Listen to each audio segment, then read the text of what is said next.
How does incorporating a sustainability emphasis within the portfolio affect the investment returns over time? And would you consider this to be a potential source of alpha, or could it be a detractor for performance? I think it's a very good question. I know people in the kind of ESG space for the past several years have been trying to argue that ESG stocks do better than average. I personally don't buy it. I've never bought that premise. I think in cases where the numbers have either been fudged to show it, or show it, it's merely because there's just increased demand for certain for ESG stocks, or there was some increased demand for a period over others. Economically, I see no reason why something like that would do better. I think there are two reasons why we invest responsibly.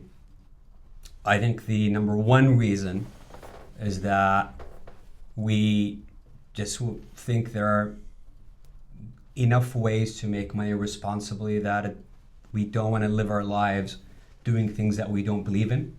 And I think there's an inherent link when we talk about kind of Mayar's business owner mentality. If you own a business,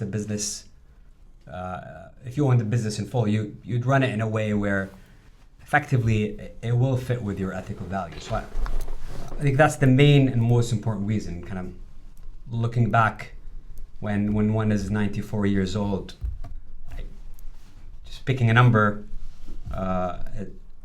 you want to have lived by values and made money in a way that you're comfortable with. To me, that's always been the main reason. I think there's a second argument that is harder to prove, I think, though I certainly think there is an element to it, in that there is an element of reduced risk in some cases by owning businesses with good governance, a good environmental track record, and good social values. In that with each one of these, I think with environmental and social, if you have a bad environmental track record and you've got a bad social behavior, you're always running the risk of society coming back later and saying, no, you're not allowed to do that, and punishing you. And we've seen that time and time again. There's obviously an element of some of the demand these days.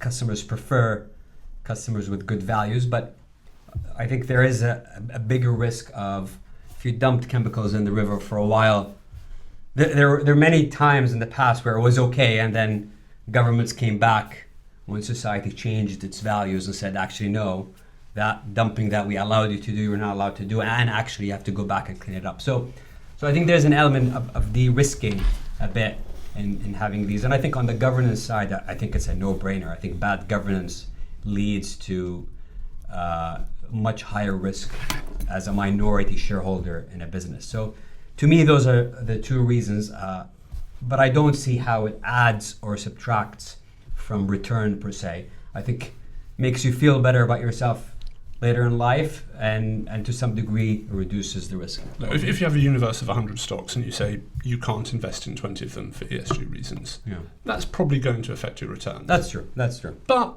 we have a universe of 10,000 stocks. Yeah. If you reduce it by 2,000, we've still got 8,000. There are still so many stocks to choose from that it does the incremental, lack of choice, as it were, just is not going to have that much of an impact.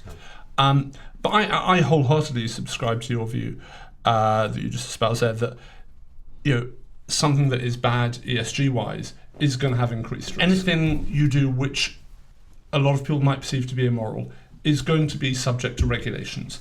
And I think about alcohol. I remember when I was younger, not that I ever drank them, they looked horrible, Alka-Pops.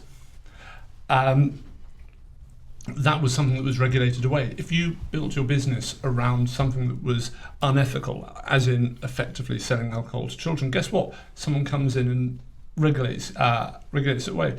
Tobacco, that was regulated. Now, actually, it turns out that it worked really well for the tobacco companies, but that's a sort of, doesn't always work that way. In hindsight, it did.